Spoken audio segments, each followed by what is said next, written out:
Well, first of all, thanks for the invitation from the team at Get Boarded and VideoWiki, and of course to all the volunteers. So I'm here to present a volunteering project, and I wouldn't be here without all those people that worked making this project a reality and what it is today. Tools4Edu was born out of COVID, like many things that have been created recently. So we all know the pandemic was a surprise for all. And if we look back, if we look at 2015, when two experts were invited to give their opinions about online learning, they forecasted that 50% of campuses would be in hybrid mode. So some of the activities would be done online and some offline. In 2020, so it was their prediction. Now, from 50% in campus, so in a university, we know that didn't happen, and due to COVID, we're actually in a reality of 100% in online mode. And this was not only universities, but schools and, well, all our lives, basically. We know that, of course, nobody was prepared, but that dimension of the change that the education sector was expecting to what really happened was, of course, very significant. We saw also a lot of initiatives being born, and we were one such project. So people started. So the lockdown happened. This was March 2020. People started aggregating online, and this was, people started asking, okay, what can we help? And there was a group in Portugal. We all started talking in a Slack environment, and that's how Tools4Edu came to be. So it was just people trying to help teachers and parents, and kind of thinking, okay, so we are now in a lockdown, everybody needs to go home, how can we help the school community? This group of people decided to do a video presentation about Zoom, so making it in Portuguese, very detailed, very friendly, and explaining what was Zoom and how to use Zoom for teachers, how to use Zoom if you're a child, and how to use Zoom if you're a parent. And because we were very quick, so we were born out of a tech community, a lot of developers, a lot of designers in that initial group.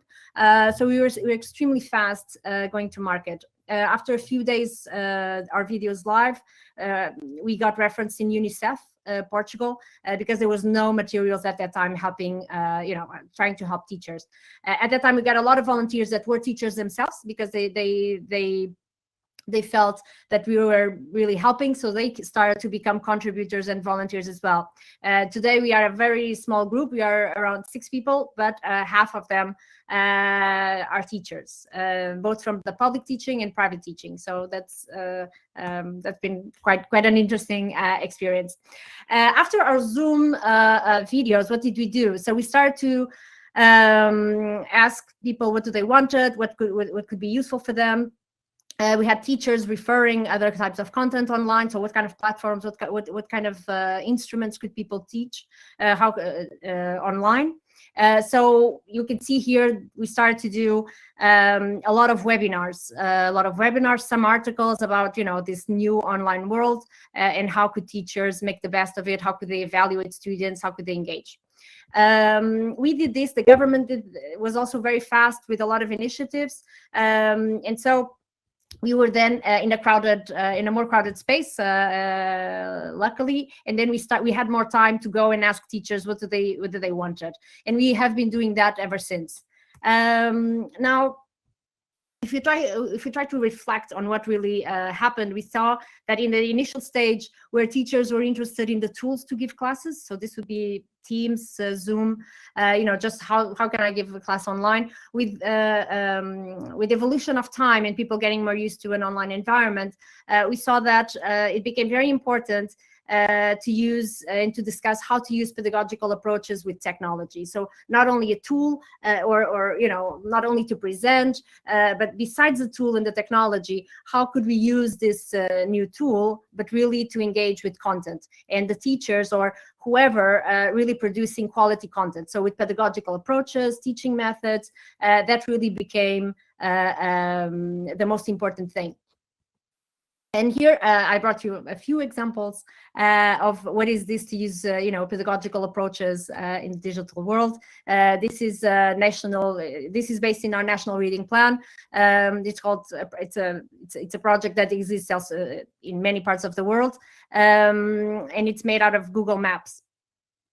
And this it's where teachers go and link a book and where that book is happening geographically in a map, and they also link the book. So here on your left you have something that is used for very early kids that don't know how to read. And this is if you click in this button above, when you see a little giraffe there, you can hear a sound. So you can hear sounds and images, because sometimes people say, oh, but kids, very small kids, they don't know, they cannot read a book online. Well, here is an example. How can that be done, right? It can be done through images, it can be done through sounds. So there's all the online world does allow for a lot of this to happen, but it is a different experience. On your right, you have a poem, and this is again mapped in the region that the poem refers to.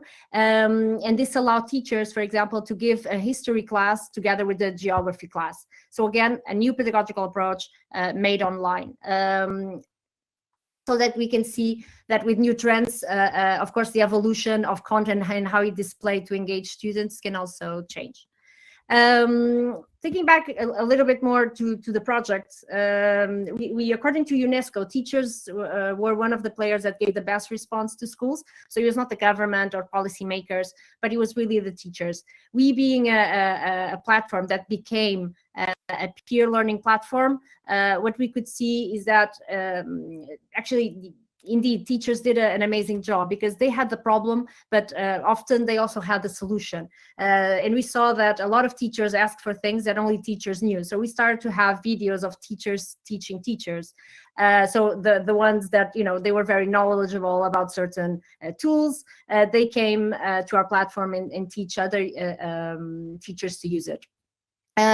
We saw that these learning communities, who had access to learning communities, either online or at schools, these were the people that could kind of learn and improve better. And so the schools that had also very cooperative teams, so where the IT could teach teachers, that were not used to this environment first, they were also more successful, or more quickly to adapt to this new environment. In terms, what about the future? Because this is this section was about tools of the future. So I think I can only leave here our reflection and what has been our experience.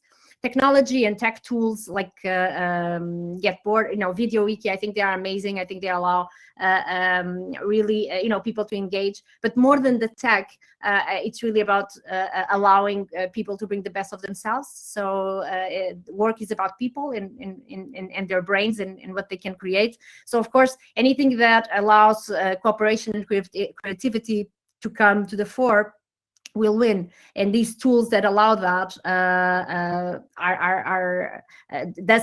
they do seem to be the tools of the future. Besides cooperation and creativity, we also saw that being in an environment that allows the freedom to explore and to try new avenues to solve problems, it will become crucial. So all of these tools, if they allow to do that, they will be successful, we believe.